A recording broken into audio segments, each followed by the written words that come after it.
Good morning, everyone, and welcome back to the Getting the Most Out of Your NDIS Plan information session.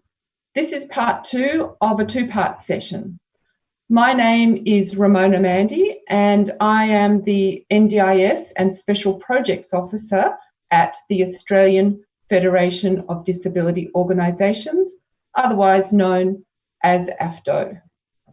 I'd like to commence by acknowledging the traditional owners of the various lands that we're on today around Australia, predominantly in Victoria, I believe. This is a Victorian government funded project. The Victorian funding has enabled us to bring you this webinar.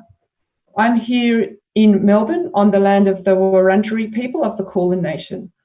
And I would like to pay my respects to elders past and present of the various First Peoples nations around Australia and extend that respect to any Aboriginal or Torres Strait Islander people here today.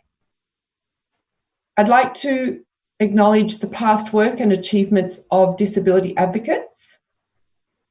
And I'd also like to acknowledge the impact that this COVID-19 situation is having on people with disability and their families, and to assure you of AFDO's commitment to working with our colleagues in the disability sector to improve the situation. Just a little bit of housekeeping.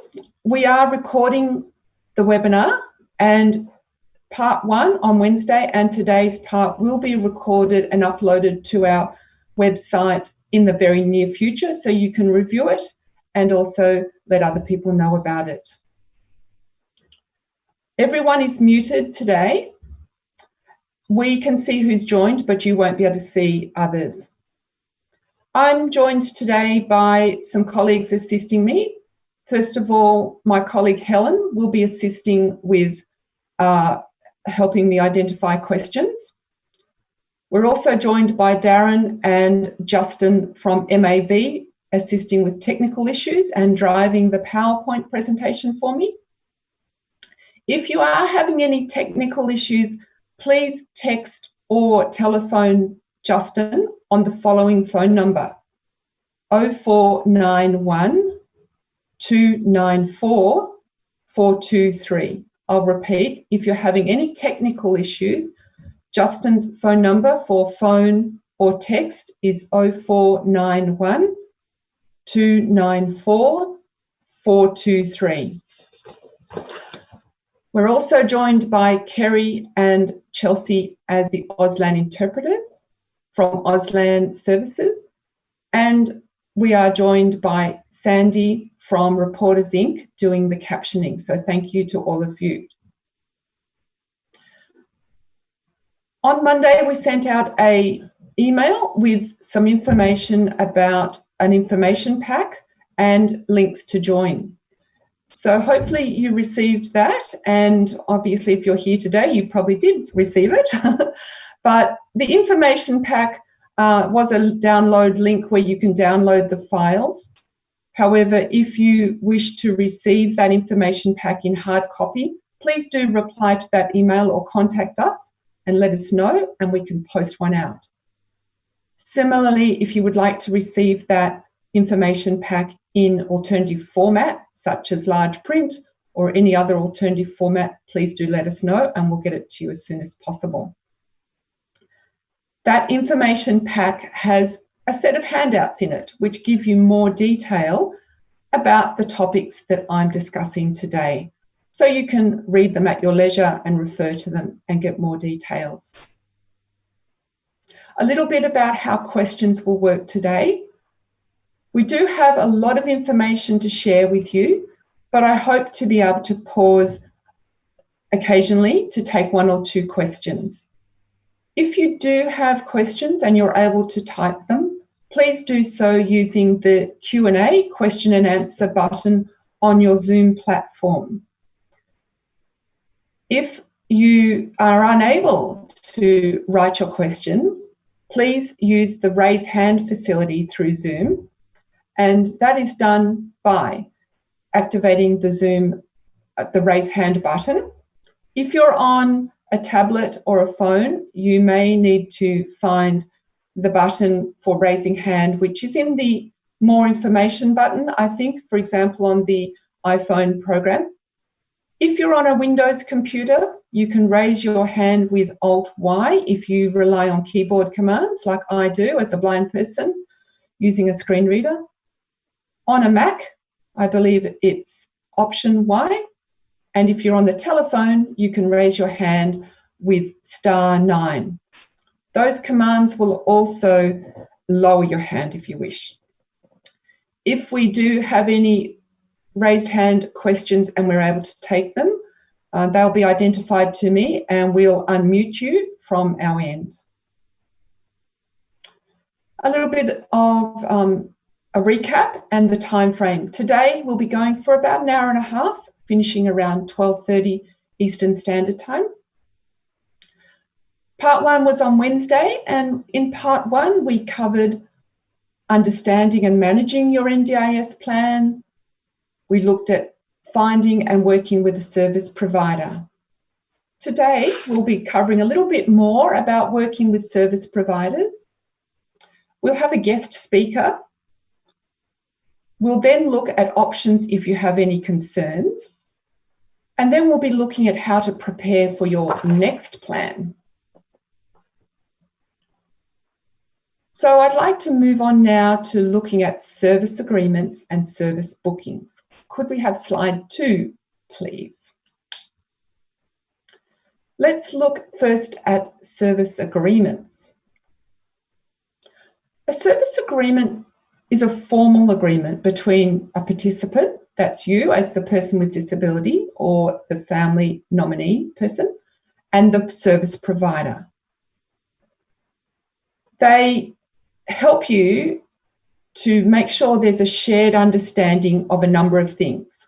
The agreement outlines your agreement on what supports will be delivered and how they'll be delivered, the costs of the support in terms of the hours and the dollars. Keeping in mind, for example, if you're a self-managed person, you don't have to pay the standard maximum amount. So the service agreement outlines the costs that you've agreed to pay for your supports. The agreement will also cover the start and end dates of the service. Now, some service providers may have what they call an open-ended service agreement if you're likely to use that service provider for a number of plans. For example, as a blind person with a guide dog, I use the services of Guide Dogs Victoria. So my service agreement with them is open-ended. It doesn't have an end date because I use their services year after year across a number of plans. The service agreement also outlines the responsibilities and the rights of both the provider and the participant, such as the requirements around cancellations, how much notice you'll give for cancellations, for example. Things like being respectful to each other, giving notifications to each other if things change. And there should also be mention of how to resolve any problems or complaints that you may have. It's a strong recommendation that you read or your nominee reads the service agreement carefully before you sign it, and keep a copy of it in a safe place because it's always good to refer to it. Now, it's not compulsory to show your service provider your NDIS plan, and often service agreements will be accompanied by a plan, but keep in mind you don't have to show them the whole plan. But it is advisable to discuss with them at least the part of the plan that relates to the services or supports they're going to give you. So if you have in your plan occupational therapy, it's good to at least share that part with them so they know what you've got in your plan. And it's also important to talk to them about your goals in your plan. They may be required to write a report for your next plan review on how their services have helped you achieve your goals. So that's why it's important to share with them your goals. You're not locked into a service agreement if you wish to end it. So if you do wish to end a service agreement, do have a look at it in terms of how that should be done and the notice, because different providers will have different stipulations of what they require. So that's why it's good to be familiar with your service agreement. Keep in mind also that some service providers won't commence providing service until they've got a signed service agreement, because they need that service agreement signed before they can be paid. And the reason is that they need to create a service booking, which we'll talk about in a moment. By creating a service booking, then they can get paid. So in order to do a service booking, they'll need a service agreement. Can we have slide 3, please? Let's talk about service bookings. You may need to create a service booking with the provider, or they may do it for you. What the service booking does, it shows the agency, the NDIA, that you and the provider have agreed to work together. So service bookings aren't the same as a service agreement. The agreement shows what you've agreed. The service booking shows the agency that you're going to work with each other, and that allows the service provider to get paid, particularly if you're agency managed. What it does is that the service booking sets aside an amount of funding for that agency, so for that provider. So, for example, you might have community access in your plan, and you might want some of those hours to be given by a service provider. So by doing a service booking, they can say, well, we've set aside 70 hours for this organisation to give us community access. But that may not be all of the community access. So I guess it locks aside some funding for that provider. Service bookings are really only needed if you are agency managed, or if part of your plan, the certain supports are agency managed. And as I said, that's because they need to be paid. Now, I'd like to stop there and see if there are any questions. First of all, Q&A questions on service agreements or service bookings. I might just give people a moment to see if they'd want to type in any questions. And I'll ask Helen to let me know if there's any Q&A around service bookings or service agreements.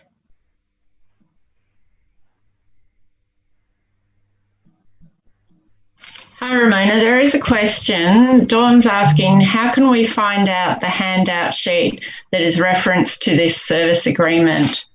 Do you know which one it is? Off the top of my head, I'm not sure which number it is. I don't have them in front of me. It may be around 9 or 10. I'm sorry, I can't give you specifics at this stage, Dawn. My apologies. Dawn, we'll have a look into that and get back to you as soon as possible. Yes. There's one other question. Is there any NDIA service agreement templates in the website? I don't believe there is a template for service agreements.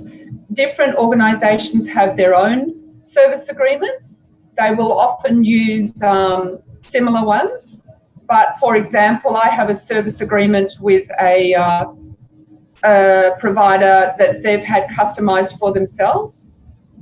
I do apologise for any noise in the background. I have a street sweeper passing by. Hopefully it won't be there for very long, and I hope you can hear me. You are also able to create your own service agreement if you wish to design your own. There's no problem with that, providing you and the provider are happy with the same agreement. But usually providers have a template that they use, but no, there's no particular template. Are there any other questions on the Q&A, Helen?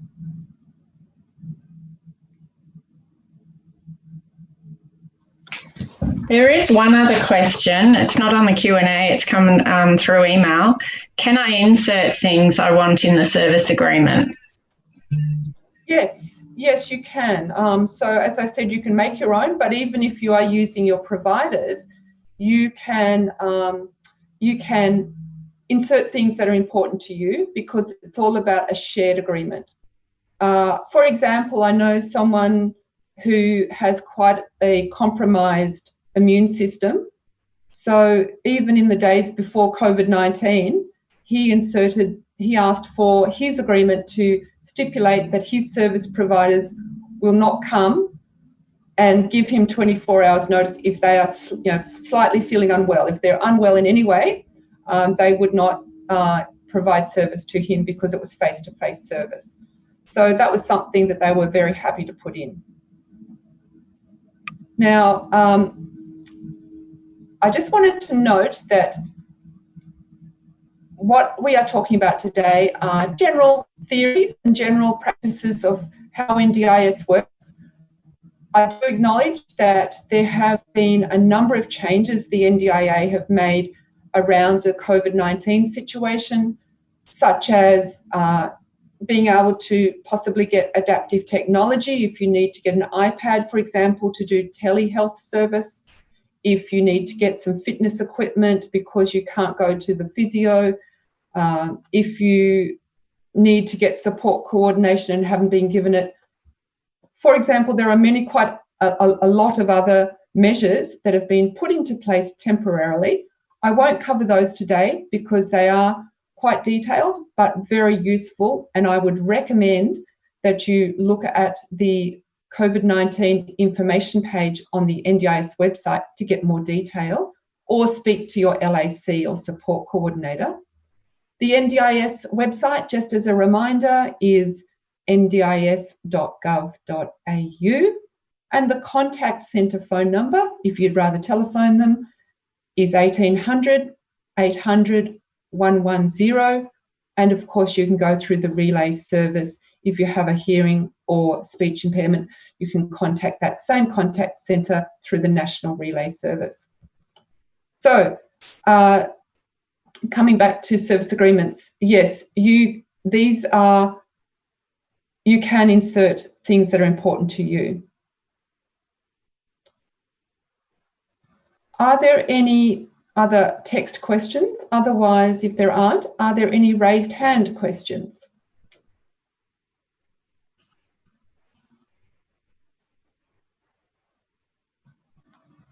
We'll just give Helen a moment to unmute. Ramona, there is a question. If your plan managed, can I still make adjustments on cost and not use NDIS cost? Yes, you can. If your plan managed, you just can't pay above the limit, the price limit for prices. So if you're self-managed, you may negotiate to pay a higher price or a lower price.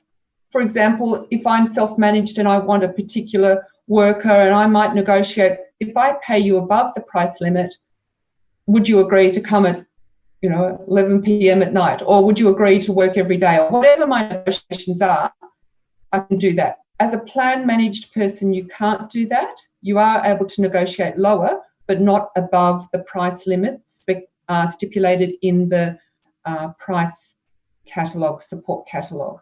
So I do recommend, I mentioned it on Wednesday, do download the price catalogue, the price guide and the support catalogue. You'll be able to get the limits of the pricing from the catalogue.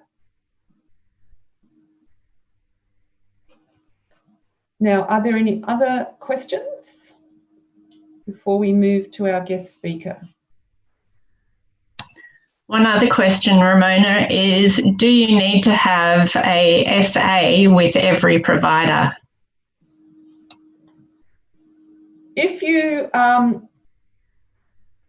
If you are agency managed, yes, you will, because they need to then create a service booking to be paid. I think you don't need to necessarily have a service agreement with every provider. For example, if you're just buying technology, you may not need a service agreement with the supplier to get that technology, for example. However, I think if you're getting services like training, therapy, support work, it can be a good idea to have a service agreement, but it isn't necessary.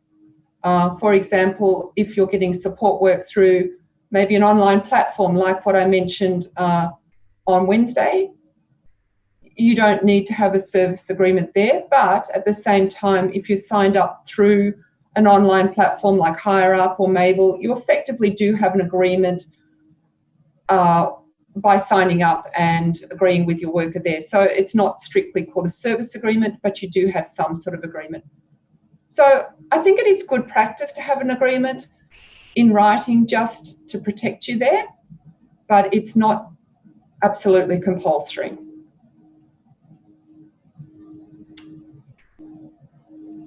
Okay, so I might ask now if our guest speaker has joined us, and then I'll introduce her if she's with us. Hi, Ramona. She seems to have been delayed a little bit. Is it possible that we go on to the next slide after that and then we come back to Tanya? Absolutely, thank you. Yes. So let's, and Helen, if you could just let me know when I'll pause periodically to see whether our guest speaker has joined us.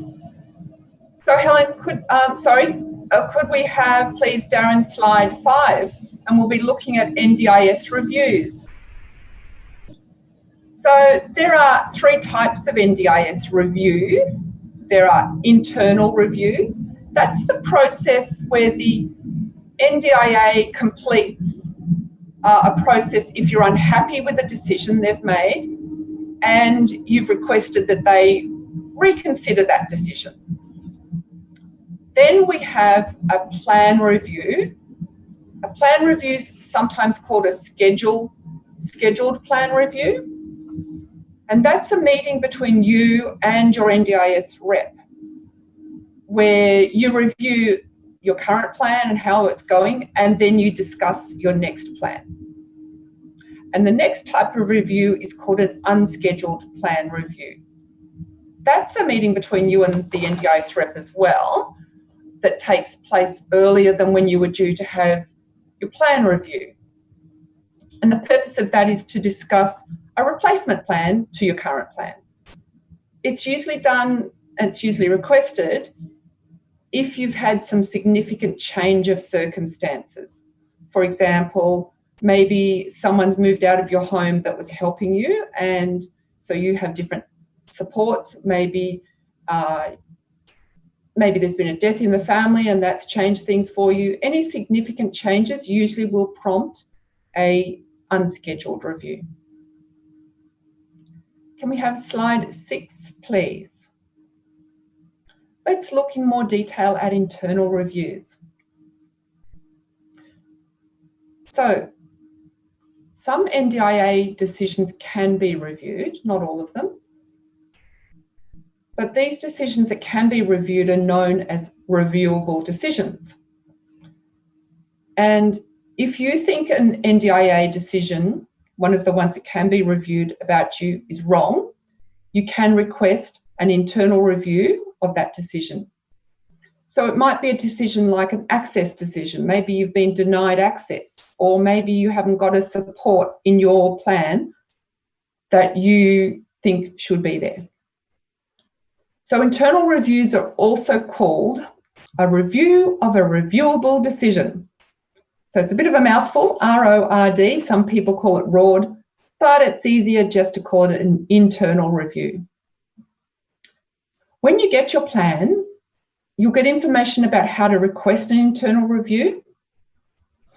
And an application for an internal review must be made within 3 months of receiving your notice, your plan, or the decision. If you got a decision from NDIA saying you were denied access, you have to request that internal review within 3 months of getting that. The NDIA staff member who works on your internal review won't be the same person that was involved in the earlier decision. But that person doing the review may want to talk to you directly as part of getting information. So they might want to hear from you, talk to you about how you see it, why you believe it should be changed.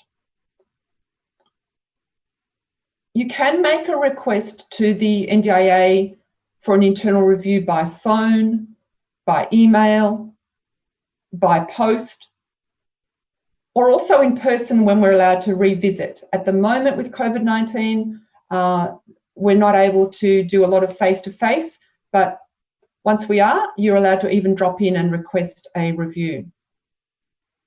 In the information pack, there is a fact sheet from the NDIA with more detail about applying for an internal review.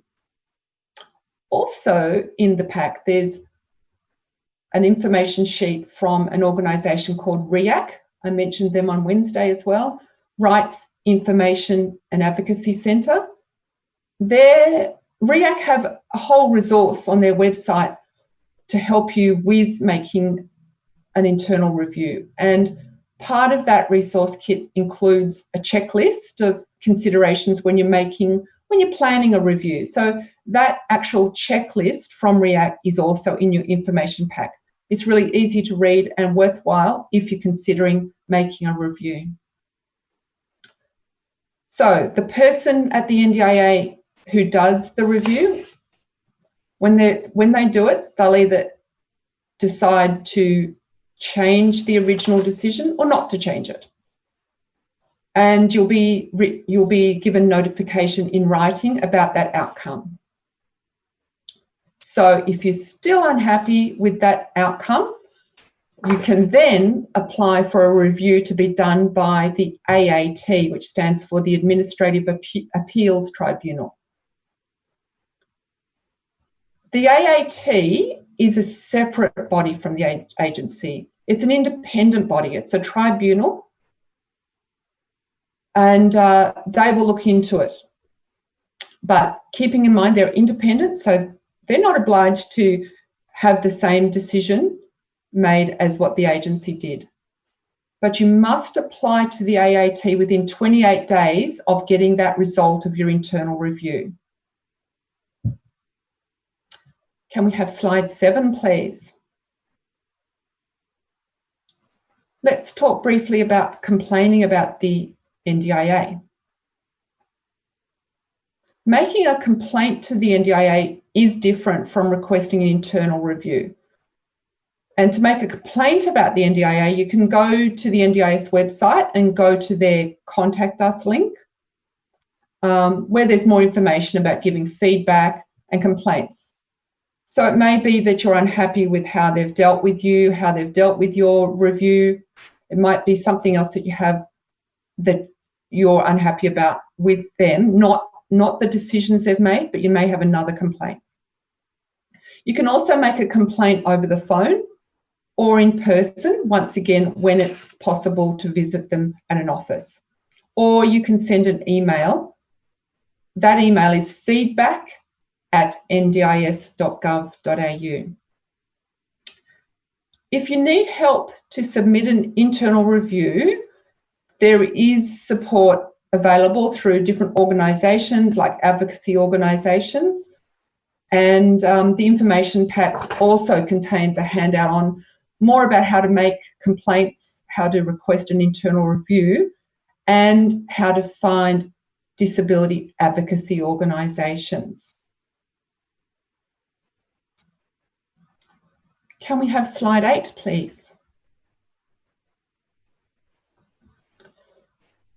So I'd like to just touch briefly now on the NDIS Quality and Safeguards Commission. That's also known as the NDIA Commission for short.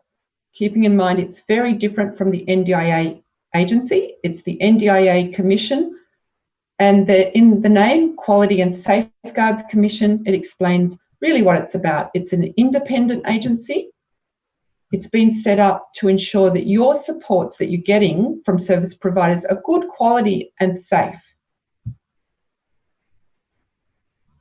It also makes sure that service providers are following certain rules. So if NDIS providers are registered, they have to do a certain code of conduct. But if they're unregistered, they also have to follow a certain code of conduct that their services are safe for you and quality. So the Quality and Safeguards Commission handles any complaints that you have. So if you have services that you don't think are quality and you don't think are safe, do contact the Quality and Safeguards Commission. And there's more information about making complaints to them in a fact sheet, also in the information pack. Now, I might just check in again, once again, if there are questions, and both on the Q&A around any complaints or reviews before we go on to talk about planning for your next review. So, Helen, are there any questions on that topic in the Q&A section, please? Once again. Ramona, no. I do have a question. How much can they expect families to do? Well, this is probably a good question that covers both for your plan review, but also if you've got any complaints or internal review. Your plan is based on your needs and your supports. And so every family is different, just like every person with a disability is different. And so if you think it's unreasonable for them to expect a certain support, then you should let them know about that. What I mean by that is there are certain things that are reasonable to be expected that families will provide.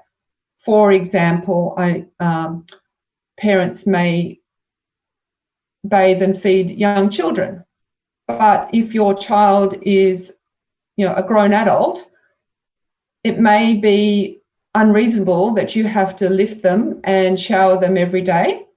It may be unreasonable that you have to leave work so you can take them to all the daily activities and therapies, etc. Now, it doesn't mean families don't want to do those things, but wouldn't it be nice if mums and dads and brothers and sisters could be just mums and dads and brothers and sisters and have that family relationship which isn't dominated by the carer relationship?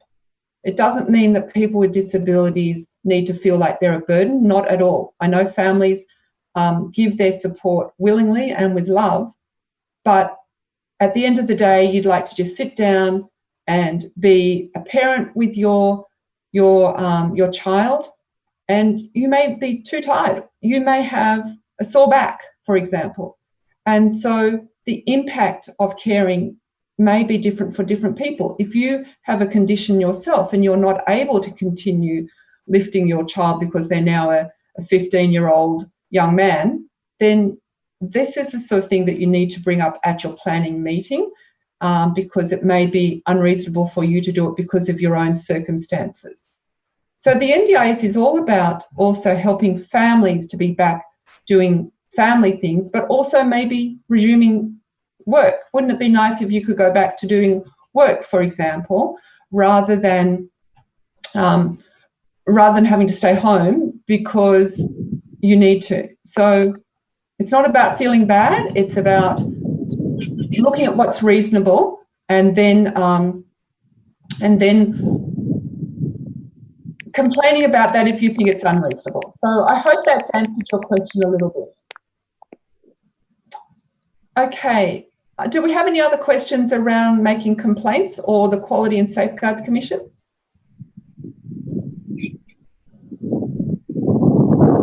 There's no other questions at the moment, Ramona. Okay. Now, do we have Tanya joining us yet? Hi, Ramona. Yes, we have Tanya now. So would you like Tanya to join now? Yes, great. Well, Tanya's joined us, but before I hand over to her, I would like to introduce her. So I've asked Tanya Curlett from Tandem to give us a little speech or a talk with us for about 15-20 minutes. And I've asked Tanya to talk on the topic of how her organisation can help you with NDIS issues. But before I hand over to Tanya, I'd just like to emphasise how AFTO is a disabled people's organisation, and as so we do support very strongly the importance of the existence of DPOs, advocacy organisations and peer support groups. We are not a service provider, we are a DPO, and we really think it's important that these other organisations do exist, because in doing so they give us the information we need as people with disabilities or people with lived experience such as families. It gives us advocacy so we can have our voice heard and our rights voiced. So it's important for that respect, and it's also important for peer support, because through peer support we get understanding and socialisation and a sense of belonging to a community. So that's generally speaking why we believe in the existence of these organisations. Tandem is one such organisation, but I'll let Tanya tell you more about Tandem. And so welcome, Tanya, and the virtual floor is yours. Thank you. Thanks, Ramona. And I must apologise, everyone. I've decided to take a moment and sit in a park. So if you hear the occasional duck, I apologise. COVID-19's brought some interesting situations, and we're adapting as much as we can to this brave new world that we're living in. And I really appreciate the opportunity to speak with you all about this very important topic of supporting people to have the best access within their NDIS plans to implement the best possible life for themselves with their families. And Ramona and I have had quite a number of good conversations in terms of making the best of NDIS, and I've learned a lot from her approach, and it's great to meet some of you from AFTO. And those of you connected with AFTO's networks. So my role within NDIS transition has been about, I suppose, 18 months with Tandem, and we're coming to the conclusion of the funding for the NDIS transition work, where the state government's been assisting organisations to support families and individuals, participants into the NDIS. And I suppose knowing that this part of our funding is coming to an end has been a real time of reflection around what's worked well and what the ongoing work might be for all of us who are trying to support within our service provision directly or within our advocacy work for people to have good outcomes in their lives. And I like to keep things pretty simple. It's really around that client-centred approach, that participant-centred approach, and thinking through what really matters to this individual and this family in front of me, and how can we support the NDIS actually servicing that, rather than inviting families to jump through hoops to access things that matter to them, or for participants to have to do that. Within Tandem, we've put together a number of resources which you can find on our website to assist people with access requests and to assist people to make sense of the NDIS system. And we can certainly take a call on our phone line to assist people directly if they have issues arising with their service provision, or if they feel that something that's happening in their supported independent living isn't fair or reasonable. We can link people to other resources and other services. But in the main, what we tend to do is start from wherever that person is situated and work out the current resources that they have in their life and work out whether those things are working for them or not, as a way of, I suppose, building that relationship. And I suppose I wear two hats because I'm also in private practice, and I see what's working and not working for people in their NDIS plans in a range of different settings. And one of the things that can be very confusing for people is that they're not really sure what the buckets of money are for and what they can utilise. So it's really helpful if service providers demystify that and make it really clear, not just in service agreements, but in plain language in conversations. What is it that can be offered and what are the boundaries of what we do and where does that intersect with someone else's role? And I find that when that piece of work is undertaken, families and participants can better clarify the gaps in the services that might support them. So they might realise that they're asking for something from, say, for example, an activities program that might sit better within therapies. And if we're listening for those moments of where we could invite someone to consider an additional service or something that's more appropriate to them, or if we're listening for when they're ready for some change in their life, I think that's the kind of service navigation support that participants and families really respond well to. We know that the packages vary greatly according to a person's disability-specific needs, and certainly within mental health, we tend to find that packages may be on the lower end of what is funded. And so supporting people to know how they might get value, which of the things that they might fund within their plan are their priority areas, and finding out from them what has worked well in the past, what would we like to do more of. These are the sorts of things that I think help clear the path and translate what can be a complicated idea of funding on a piece of paper into real and tangible supports in a person's life. And that's where it becomes more meaningful.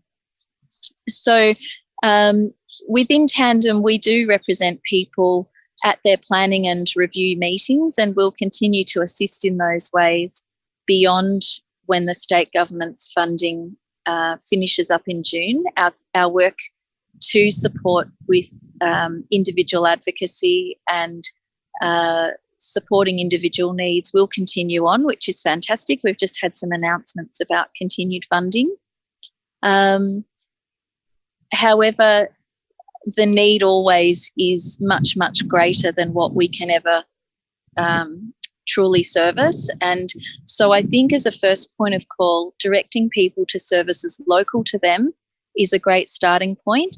And then if we find that they really are not accessing the things that they should be entitled to, or that there are more roadblocks than necessary, and there's a need for perhaps a review written up or some support within a meeting, that's when I think Tandem can really assist greatly. And even just to bounce around ideas about what might be possible within a person's life. Many people in the mental health space, participants who are receiving the NDIS, it might actually be their first ever experience of receiving funding to assist them in daily life. So that's something that's fairly unique to this group of people, where in disability people perhaps had more experience of funding packages and past systems offering a little bit more in the home front. So inviting people to consider what the pain points are in their life, where does conflict tend to arise between family members if they're living with others? Is there actually one or two people heavily relied upon, could we reduce their workload and increase a person's quality of life by providing them more age-appropriate companions to be with them in particular situations, or offer driving and that sort of thing. A lot of our work with families is asking these sorts of reflective questions, and these are things that any service can begin to do, particularly if you're finding families and participants have some ongoing difficulties, and I suppose the sorts of things that we see are that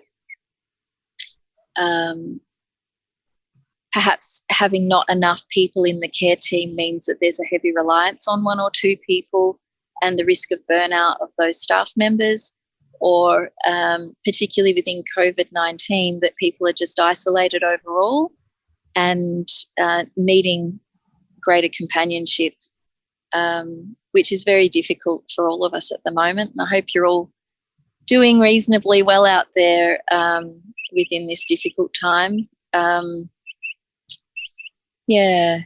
Ramona, were there any particular things that you would like me to add, or any questions that you had for me?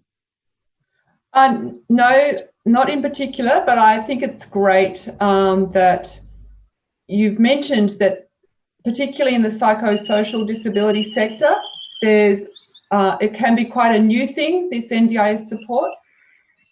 So it's good to acknowledge that. Thank you. I wonder if you would like to take any questions from the Q&A, would you, and the raised hands, or would you? That'd be great.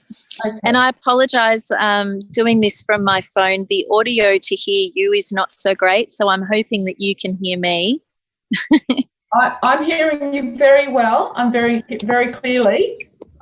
Great. Just as a reminder to people, if you could please type any questions in the Q&A section. If you're not able to write your question, you are welcome to raise your hand using the raised hand button. If you're relying on keyboard commands, that's Alt-Y on a Windows computer, Options-Y on a Mac, and if you're on the telephone, it's *9. If you wish to ask a question through the raised hand, you'll be identified and then we'll unmute you.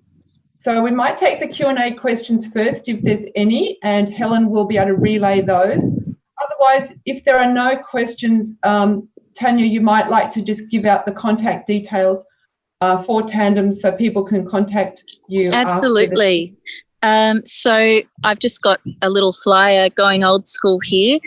So family and friends of a person with mental health issues are welcome to call Tandem on 1800 314 325.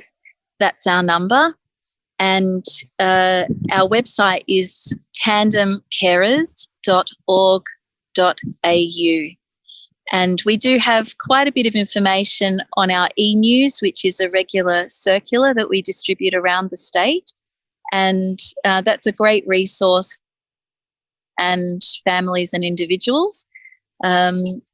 We certainly are well connected to a range of other peak organisations and interest groups in the mental health space, and try to share information broadly around what's happening in support groups and other local options for carers.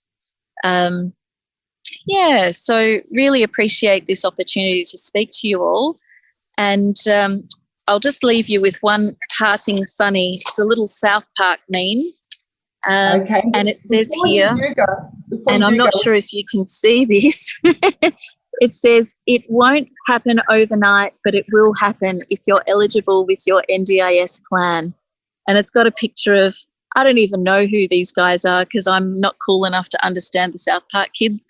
But we just have to hold a bit of hope that, you know, we're 6 years into this now. We've learnt a lot. We have to keep teaching each other and supporting each other to make the most of it. And I certainly know in my family situation, I support a son who is on the NDIS, and his life is far richer and far more independent for the experiences that he has through the tremendous services and individuals that he's befriended along the way.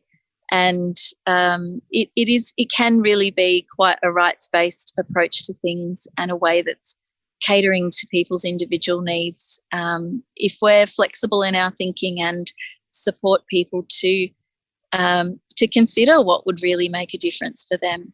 So I think that's our goal in the next little while, and you can rely on the services of Tandem, and we work closely with VIMIAC as well as the organisation that work directly with consumers, who also do a great job with participants. So thanks again. Tanya, thank you. Before we let you go, we will see if there are any questions for you, and if anyone missed Tandem's contact details, we can provide it if you want to contact us at Disability Loop. But Tanya, whilst we're seeing if there's any questions on the Q&A or raised hands, I'll take presenter's liberty and ask you the first one. One question that comes up often is people asking the difference between having a mental health condition or mental illness versus this new term, psychosocial disability. Well, it's sort of new in NDIS land. Do you want to just briefly explain? Sure. So the definition psychosocial disability is a way of describing that the issues a person face actually link to the way the world responds to them, and that the environment does not support them to contribute. So it's really looking at a person's barriers to accessing community because of the difficulties they face. And I think it's putting more responsibility on just the environment changing to cater to them. It really links to what's happening in a person's mind, as well as what's happening in their social environment that limits them from true participation. And it's used interchangeably with mental health issues, but I think it is a term that stems from occupational therapy, perhaps. And a lot of the NDIA criteria does mention psychosocial disability. So within that, we might see people with neurological impairments that link to their cognitive functioning. So if people have a slower way of processing information, or if it's harder for them to grasp a memory, if they're having ideations that interfere with their ability to communicate with others, all of those things make daily life much harder for them. So it can be really helpful sometimes for a person to have someone to assist them to organise their day, or to prompt them in their daily activities, or even just, using the supports flexibly for someone to give a call and say, how are you going? Are you heading off on that appointment this morning? I'll come and pick you up in half an hour. But it's just little things that help a person get along in their day. Fantastic, thank you. So we might see if there's any questions. Let's start if there's any raised hand questions. But I do ask, we do have quite a few things more to cover. So if you do have any questions, we might be able to take one or two. But please keep your questions brief, and I'm sure Tanya would be happy to take it further if you need further discussion afterwards. So I might start asking Helen, are there any raised hand questions, please? Hi, Ramona. There's no raised hand questions at the moment, but I do have two Q&A questions, so I'll ask those. Thank you. Anastasia says, I'm sorry I missed Tanya's intro. Does Tandem provide service coordination? Unfortunately, no. So Tandem, I should have explained at the beginning, we're the peak organisation for mental health, family and friends. So as a peak organisation, our support is free and funded by government, and it is more around individual advocacy. So we have advocates in the clinical services side. So, for example, where a family member are concerned about an upcoming tribunal hearing or a community treatment order, things like that, or not feeling that their voice is heard particularly well in the clinical system.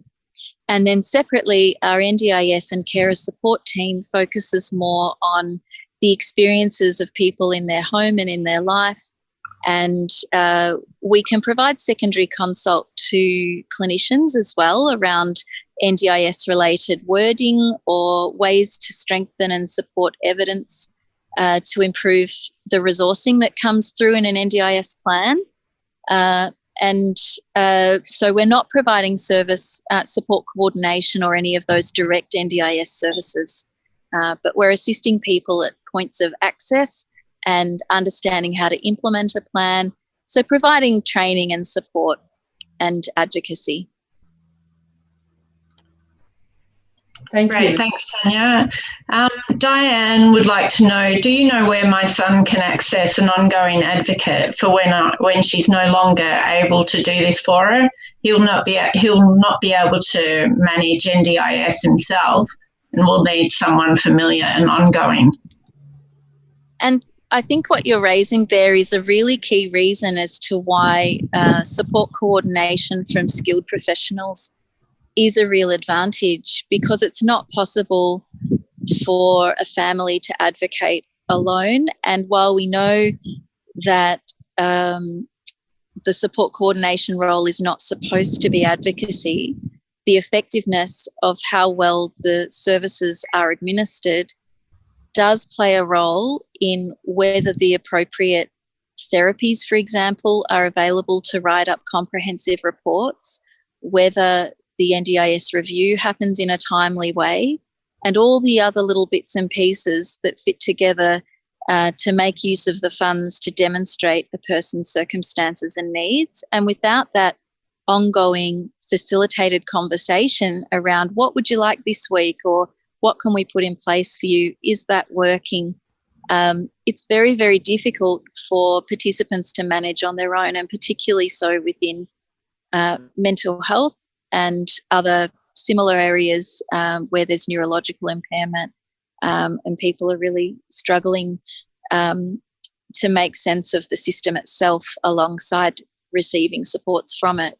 So there are a number of advocacy organisations, and if you get in touch with us at Tandem, we'd be happy to put you in touch with an organisation in your area, or just talk through some of the problems that are happening in this particular circumstance that you've raised, and see how we might assist you directly. Tanya, thank you. I'm conscious of time. There are a couple of other questions that have just come through, but what we might do is, Tanya, is it all right if we email you those questions? Please do. That would be great. I'd be happy to answer any further questions for sure.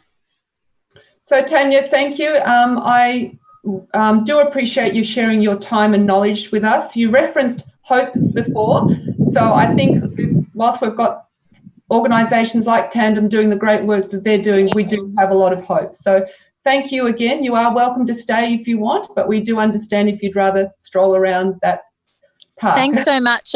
I'm conscious of the wind noise and the ducks. It's a bit funny here, but look, I really appreciate participating. I might head off now if that's okay. But look forward to seeing some of you at future events and keeping the conversation going.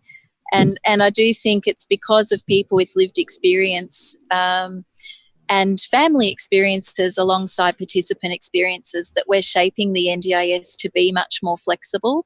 And you might have mentioned already, Ramona, just a last little plug, for those families and individuals who are really struggling within COVID right now, the option to purchase equipment for sporting or recreational activities at the moment, while people are feeling quite shut down and unable to get out and do things, is an option to discuss with your support coordinator or to look into.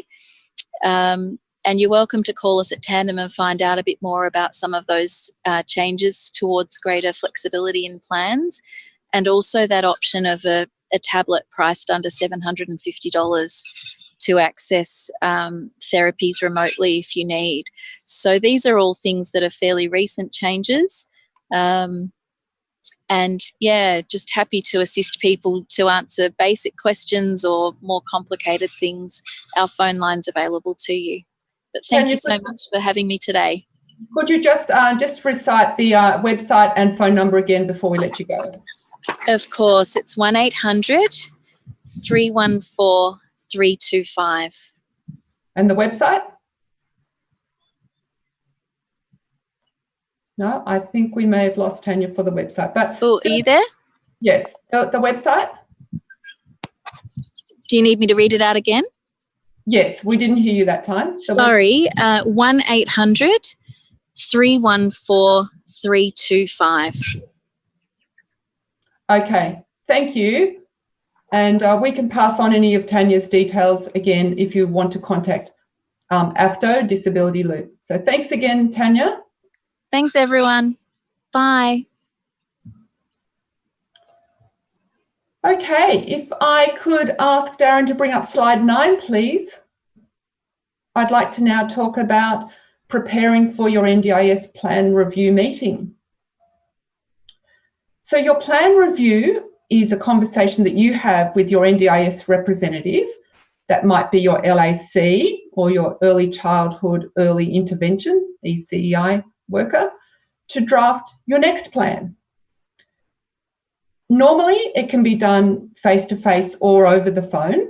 However, at the moment, plan review meetings are being done where possible by phone for obvious reasons around COVID-19.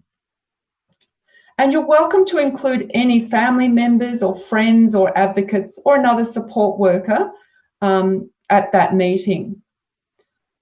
Normally, when we are able to meet face-to-face safely, we do at AFTO encourage you to request a face-to-face meeting because it helps that rep get to know you better and get to know your needs. What I'm going to do now is ask that we show, I've got another video lined up for you. It's called Preparing for Your NDIS Plan Review Meeting or an NDIS Scheduled Review. So they're the same thing.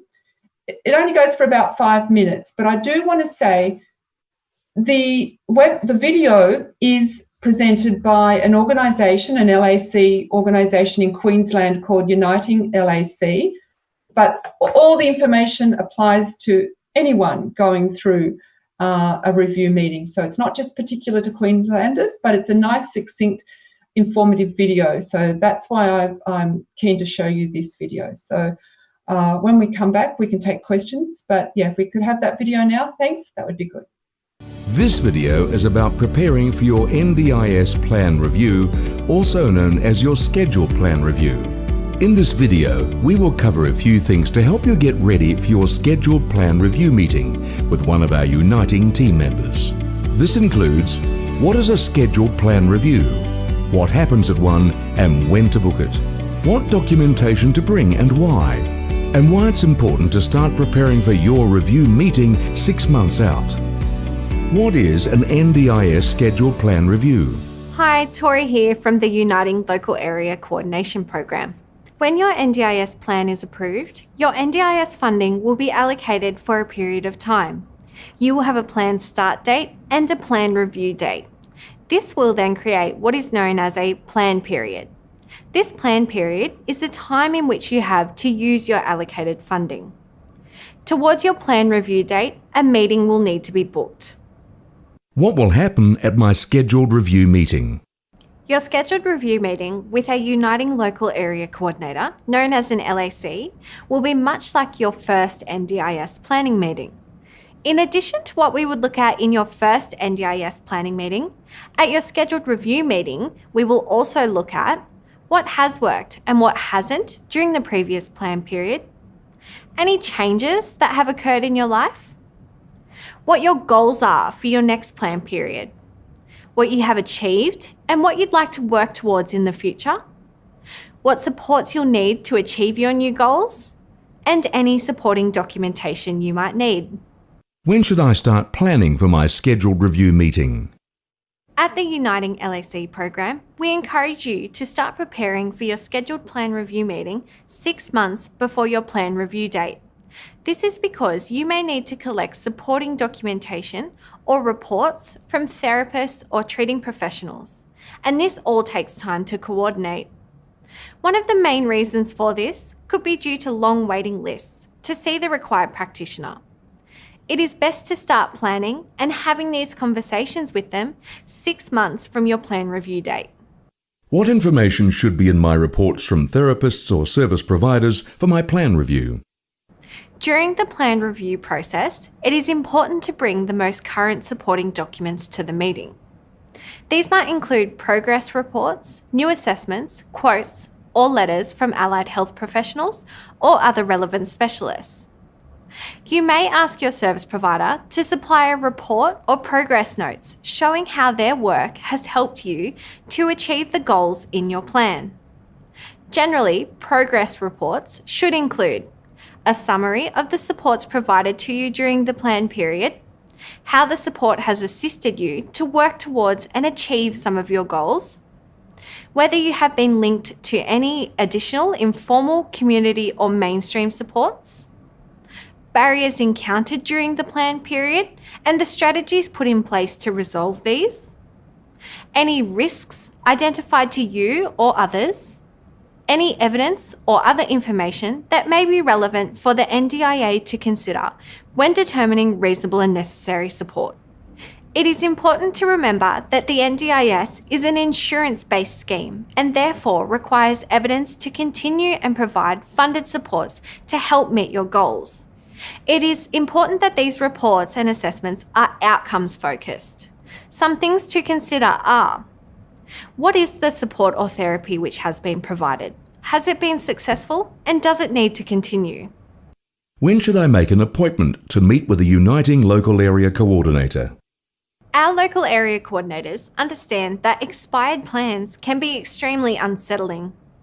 We want to get you as prepared as possible for your scheduled review to avoid any delays. Our Uniting LACs will get in touch with you 8 weeks before your plan review date to make an appointment with you. This will give us time to gather your information and for you to have any questions answered. Remember to have all of your relevant documentation ready at the time of the meeting. This will make sure your plan can be developed shortly after the meeting. If you haven't heard from a Uniting LAC 8 weeks before your plan review date, please contact your nearest Uniting Local Area Coordination Office to make an appointment. Are there any resources that can assist me to prepare for the scheduled plan review meeting? Yes, there is a great resource that the NDIA has released and it is available on the NDIS website. Booklet 2, named Planning, has been designed to help capture any information to assist you to prepare for your scheduled plan review meeting. You can find it here on the link provided or search on the NDIS website for Booklet 2. Thank you for watching.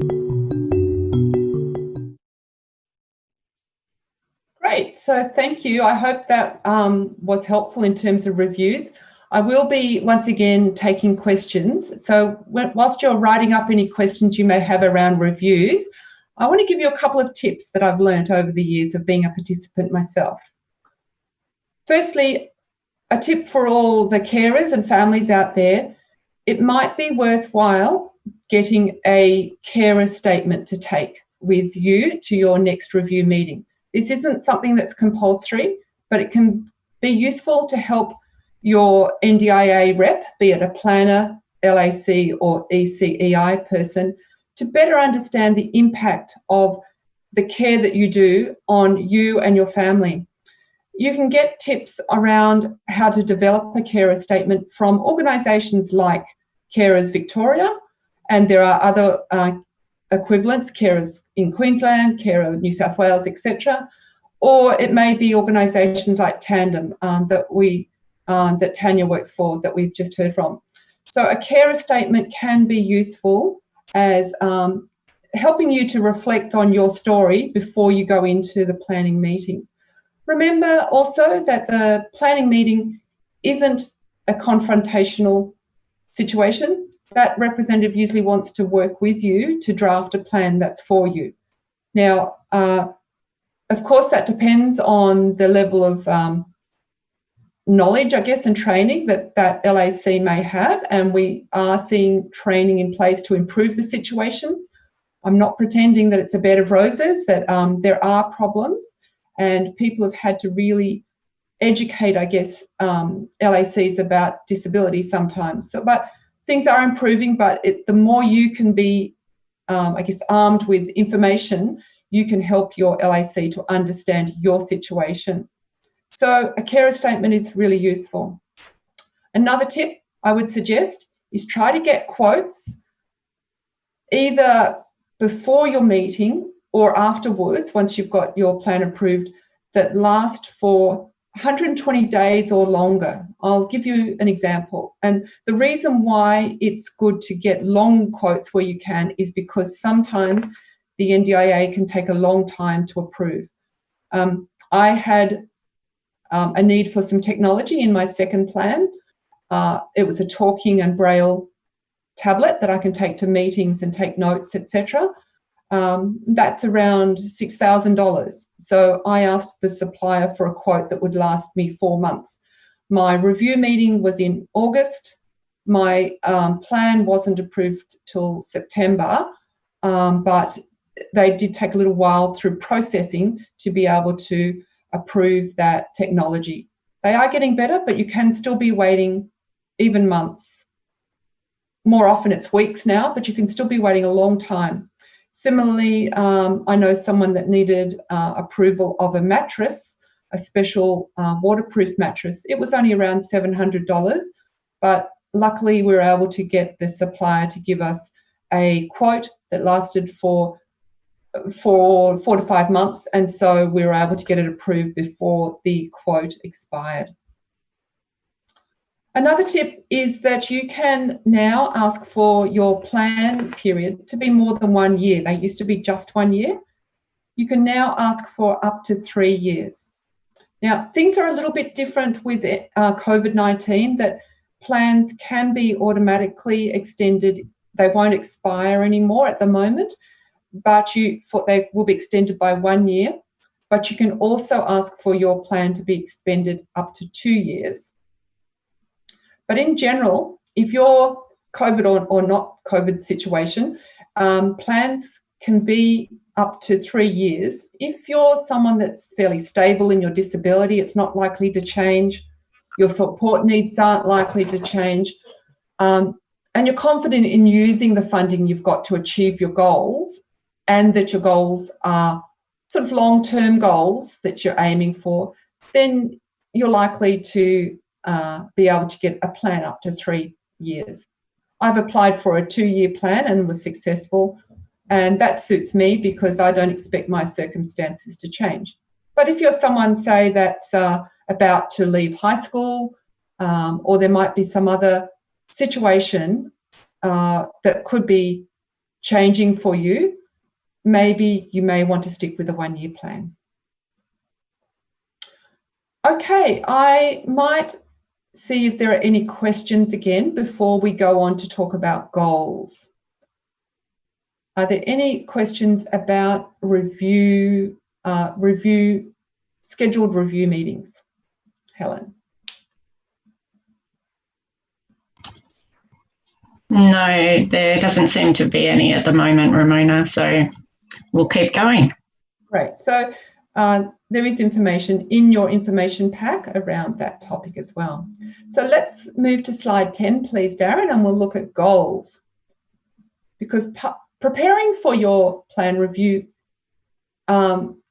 is a big package, and part of it is setting goals. And your goals help you work out what supports could be funded. And you probably need to think carefully about what objectives you have in life, and that's probably more important than thinking about what services and supports you want. So rather than me thinking, oh, I want a guide dog, it's more about I want to think about I want to get out and about independently.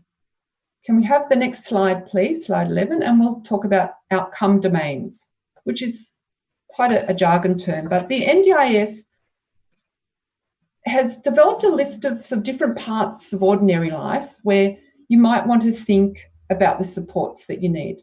They call these areas outcome domains, and there's 8 of them.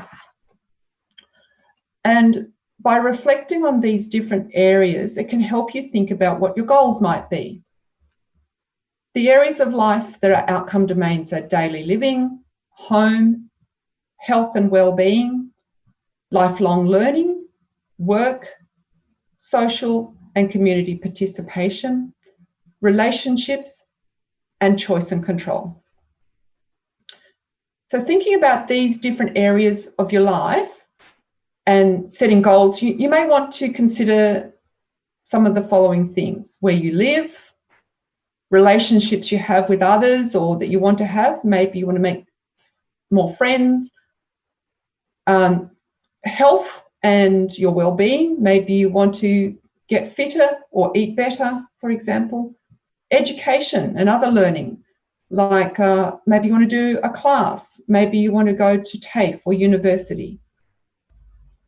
There might be all sorts of other learning opportunities that you would like to take advantage of. Work, both volunteer and paid work. Social and community activities, maybe you want to do an activity that your local council is running. You might want to be able to have more social skills so you can join social groups. Think about your likes and dislikes. If you like music and dancing, that might help you think about what your goals might be. So make a list of what you like and dislike, and that can help you. Now, you don't need to pick new goals at every plan review. The NDIS does encourage you to have 2 short-term goals. That's goals that can be achieved in your plan, like in the year or the 2 years, and maybe a few long-term, medium to long-term goals for achieving over a number of periods. The information pack has a handout on goals with more details, but here's some tips for setting goals to start with. Your funding must be linked to your goals. So supports will only be in there if they link to your goals. Focus on the outcomes, like the video said, not the services. So, for example, your child might have the goal to be able to eat independently at the family table and feel that they can eat independently with a knife and fork. The support might be the OT giving therapy on being able to have fine motor skills to handle a knife and fork. But the outcome is what's important. You can combine a number of related ideas into one goal. So your goal might be to learn how to catch public transport, make your own lunch, and pay for a coffee at lunchtime in order to aim to get a part-time job. So you can combine a number of goals into one idea, or a number of ideas into one goal. A goal can also be to maintain doing what you've been doing without the support from NDIS in the past. So, for example, I had a job and I would travel independently. I had a group of friends that I would catch up with, and I also would visit my family. They were all things I did with the help of a mobility aid, like a guide dog or a cane, and that was one of my goals, to keep doing that. It might be that you're living in a shared group home and you enjoy being there and you're happy, and your goal might be to stay doing that. Now, I think the big focus on goals is to focus on independence, community involvement, and skill building, because I think they really are the 3 main essence of NDIS. So I'll repeat them because I think this does summarise what NDIS is about. Focus on independence, community involvement, and skill building. So I'll just check in one more time with Helen about questions, because I've got one more topic to go around pricing, but I know goals is a question area that people often have questions about. Are there any questions about goals? The only question I have at the moment, Ramona, is how many goals should we have? There's no set limit, but I think it's good to maybe leave it to about probably no more than 6, maybe a couple of short-term goals, more immediate goals, and maybe 2, 3, 4 longer-term goals, but there's no actual prescription. I think half a dozen max is probably a good recipe. Okay, now I just want to touch briefly on the topic of pricing. So could we go to slide 12, please? This is a little bit technical, but I'll try and keep it simple.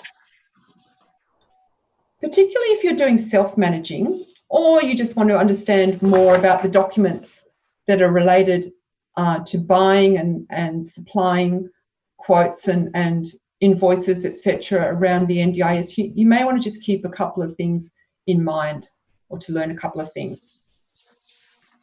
As I mentioned before, there's two NDIS documents that are important: the price guide and the support catalogue. And they can also be downloaded from the NDIS website, which you probably all know by now is ndis.gov.au. They're usually updated each year and released in July, but they often have small updates throughout the year. So it's good to check back if you've got the latest version. Certainly with the temporary measures they've put in place for COVID-19, there's been a lot of updates over February, March, April this year. So let's start with the price guide. That contains the NDIS rules and policies around pricing.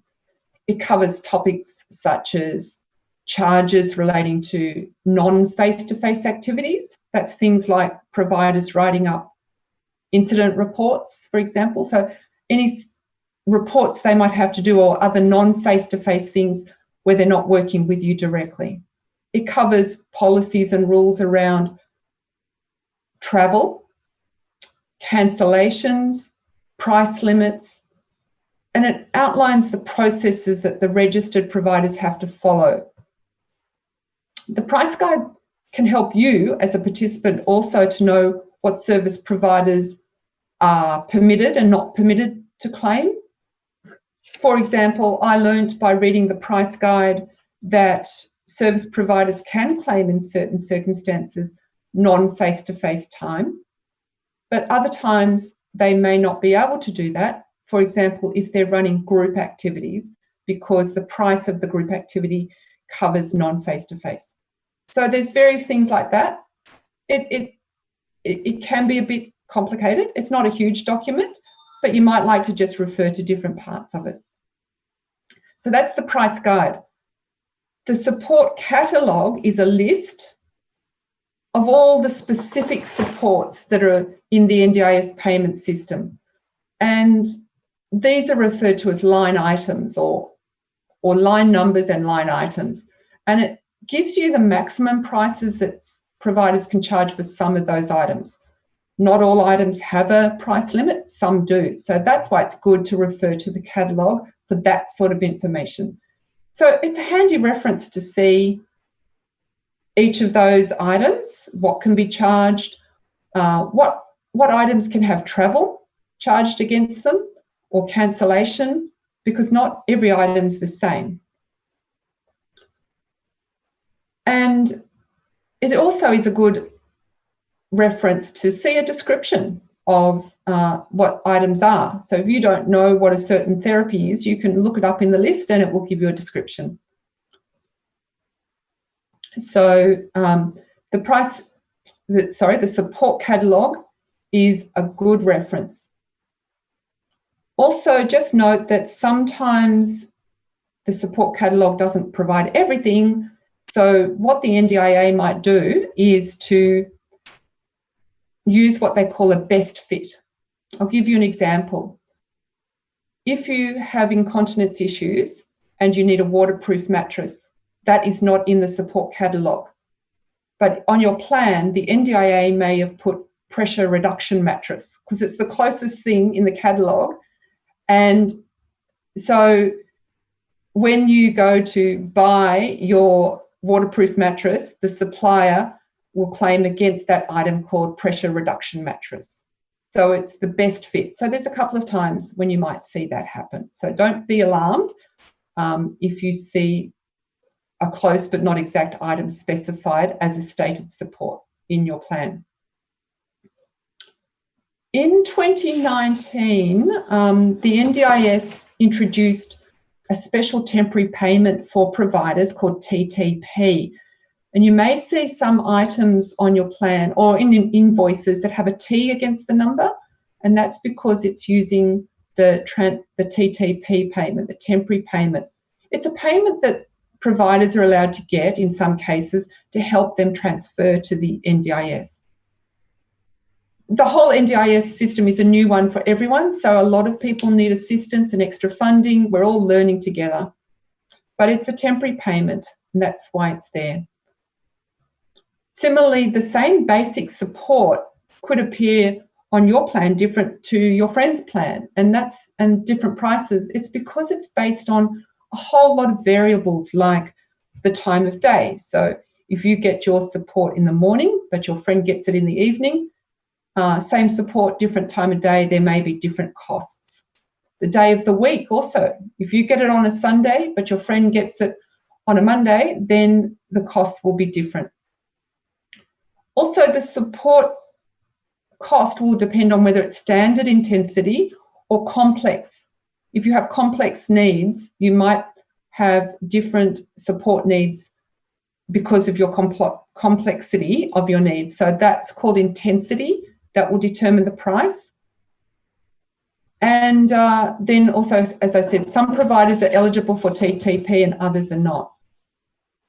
Also, finally, what the ratio is. If you're attending a day centre and you're getting a group help of 1 to 4 people, that will be a different cost to if you're a 1 to 5 group. So there's a few technical things in there, and there is information in your pack around pricing if you want more information. Could we have slide 13, please? So all that's left for me to do is to let you know that we do appreciate your time today. The feedback that we get from attendees like this is really valuable to us, and we do ask that you give us your feedback through an evaluation survey. We'll be sending an email to you with a link to complete a very short online survey to give us your evaluation. If it's easier for you, you are welcome to complete a Word version of the file or the PDF version that was on the information pack. You can download that, or we can email it to you. Alternatively, if you'd rather give us feedback over the phone, just let us know, and one of my colleagues will help you complete the form anonymously over the phone and fill that in for you if you aren't able to use the internet. I do encourage you, please, to be honest and give us lots of information, because the information you give us helps us to improve our information sessions, which we want to do. So finally, I'd like to say thank you very much for your time. I hope that you've gotten something out of today, and I do encourage you to contact us if you've got any other questions. I'll give you our contact details again. My name is Ramona Mandy, and I'm with the Disability Loop team at AFDO. You can visit our Disability Loop website, which also has lots of good NDIS information, and that website is www.disabilityloop.org.au. On that website, you can sign up to our Disability Loop e-newsletter, and our email address is disabilityloop@afdo.org.au. That's disabilityloop@afdo.org.au. And you can also reach us at our toll-free number 1800 219 969. That's 1800 219 969. And I wish you all the best with putting your plan into action and getting the most out of it. And it's bye for now. If you enjoyed this presentation and found it helpful, please let us know by clicking on the like button below. Thanks.